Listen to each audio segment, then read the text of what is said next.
Hi everyone, welcome back to my channel, or welcome if you are new, and welcome to my June wrap up.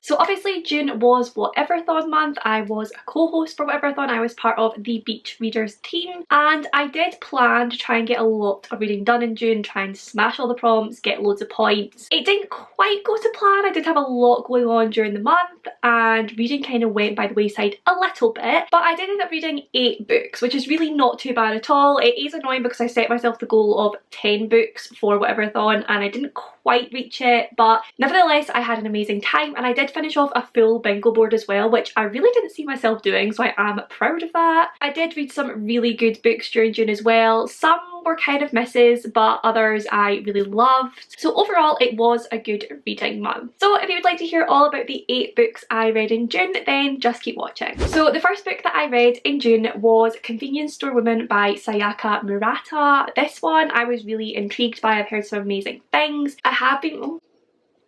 What's on my dick?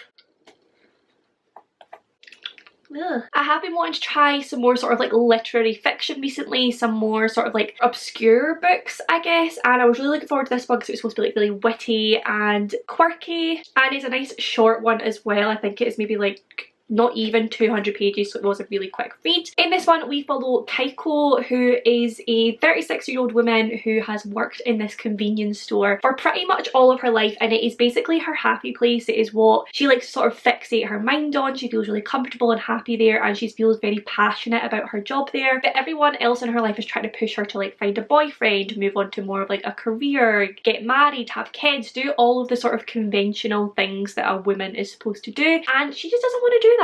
So she goes on this little journey throughout this short book to work out what it is that really makes her happy in life, and I did really enjoy this one. I ended up giving it 3 out of 5 stars. It was very fun and quirky. The main character in this is so sweet and endearing, and I felt really invested in her towards the beginning of the book. I really enjoyed the deadpan humour in this one. I thought it was quite like a dry humour, but it was very sort of like sarcastic and very quirky again, and I really liked some of the different observations that were made in this about society and the sort of norms that we are expected to adhere to. However, I did find that this one was quite repetitive. Like, I really enjoyed the meaning behind the book and the main character, but I did feel like it probably could have been just as effective within like 100 pages. It went closer to 200 and it just felt like it was sort of hitting you over the head with the same ideas over and over again. There wasn't really too much development. I do know that some people absolutely loved that about it, but for me it just felt like that little bit repetitive, and yeah, kind of like detracted from the enjoyment for me. So overall 3 out of 5 stars. The next 2 books that I read in June were part of a series. So I read The Never King and The Dark One by Nikki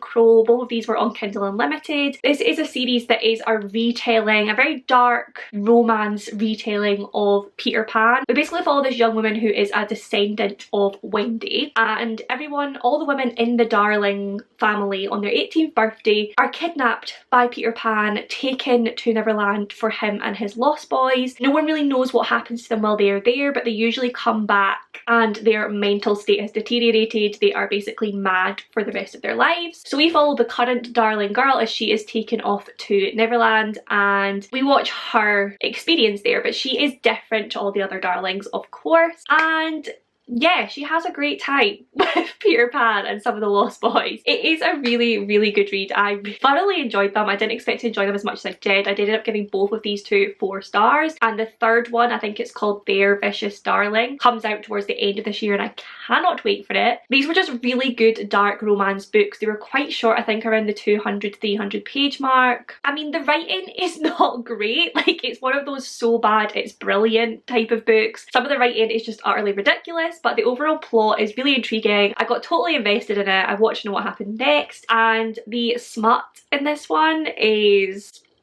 top notch. It's quite a wild ride. So yeah, thoroughly enjoyed both of those 2 books and cannot wait for the third one. Next up, I read Him by Sarina Bowen and Elle Kennedy. This is the first book that I've read that has had Elle Kennedy as an author. Obviously this is 2 authors who write each perspective, I believe, but I absolutely love this one. We follow Jamie and Wes, and Jamie and Wes are both into ice hockey, and when they're younger they go to like the same hockey camp during the summer. They're best friends, they're very competitive with each other, and then one night when they are 16, 18. One night when they're 18, they get a little bit drunk, they are just like giving each other dares, things like that, and then things get a little bit sensual. Wes knows at this point that he is gay and believes that Jamie is completely straight and this was just a bit of fun for him, or like a little bit of experimentation. So Wes completely breaks off their friendship and does not talk to Jamie again. And then 4 years later, fate brings the two of them back together and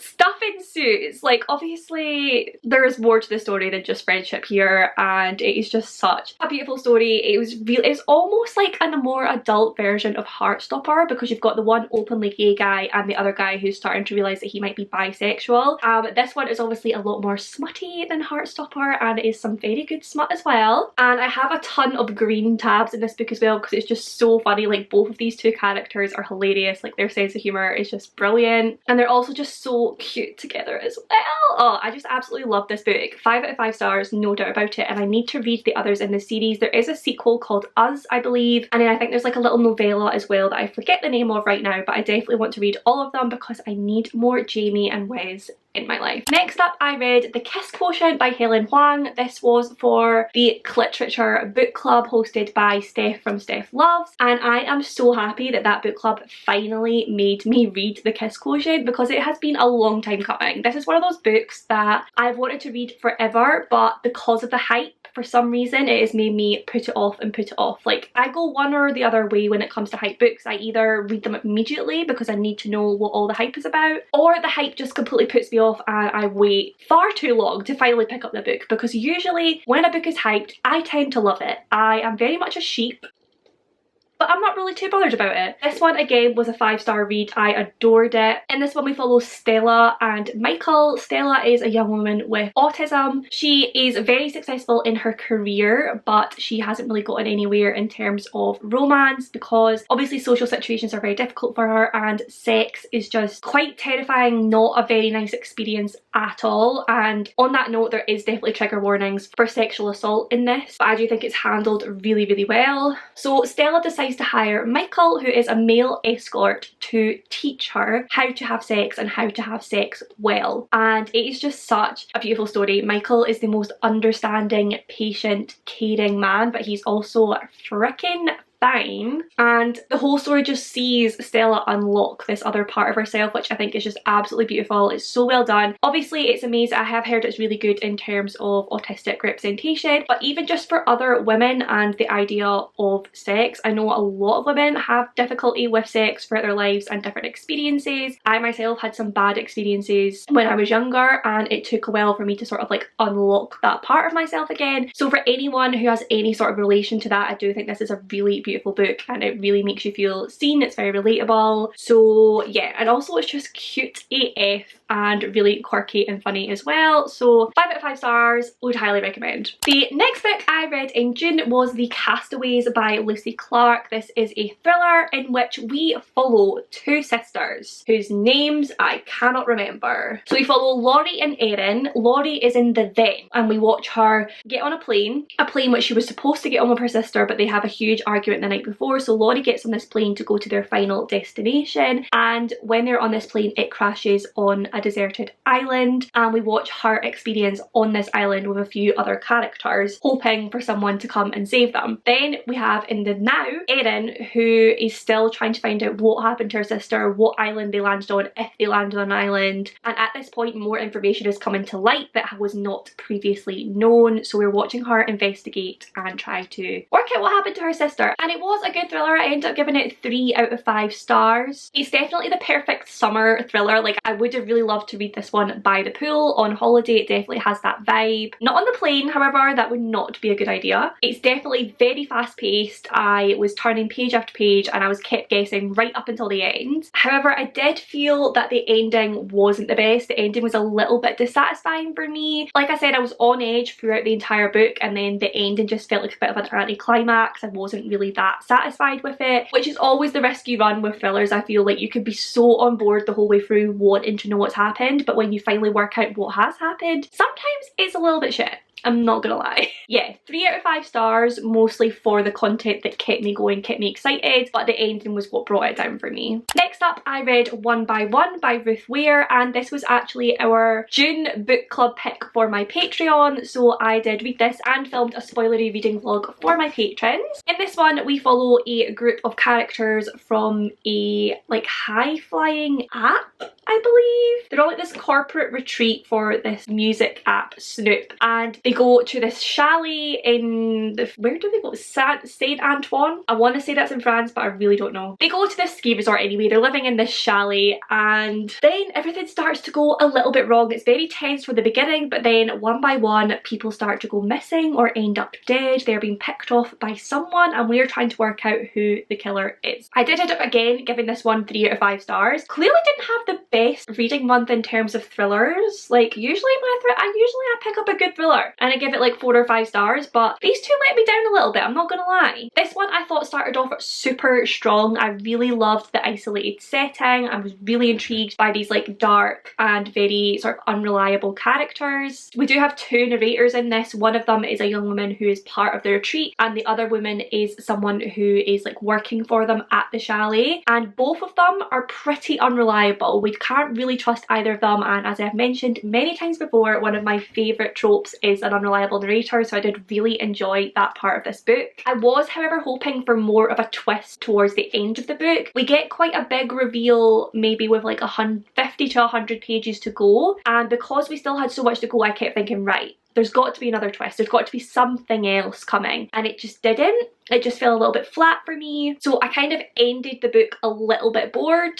Overall, yeah, it's a good, chilling, creepy, isolated thriller with some good, unreliable narrators in it, but it was just, again, the last like 100 pages or so of this that just fell flat for me and just did not live up to the rest of the book. And finally, the last book I read in June was Ice Planet Barbarians by Dixon. Again, this is on Kindle Unlimited. There are actually 22 books, which is absolute madness to me. I don't know how you get 22 books just from the concept of blue alien sex, but apparently you do. I had planned to read as many as I could in a week, which was the last week of June I believe, but I ended up only reading one. I just had a lot going on that week and the vlog kind of had to just be scrapped, but we may still do it again at another point. In Ice Planet Barbarians, we follow...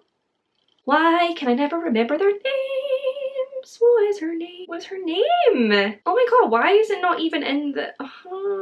Okay, well we follow a girl who shall remain nameless for now, and she one night is abducted by aliens, and her along with a lot of other women are her age wake up on this ship and they are being transported somewhere by these aliens, I think presumably as like some sort of valuable cargo. So the aliens on this ship then realise they need to go do something else, so they drop off the cargo on this isolated icy island and they go do the other thing with the intention of coming back to get them later, but these girls are not going to stand for that, and the main girl decides to go off on a little trek to try and see if she can find help or find something on this absolutely freezing cold planet, and she meets a man whose name I also cannot remember, but he is an alien. He is blue, but apparently he is a sexy blue alien, and they get on pretty quickly. There's this idea that this blue alien has something within himself that resonates when he finds his true mate, and all of the aliens on this island, they're not on an island, they're on a planet. All of the aliens on this planet have this thing inside of them that when they find their true mate, it like recognizes it in them,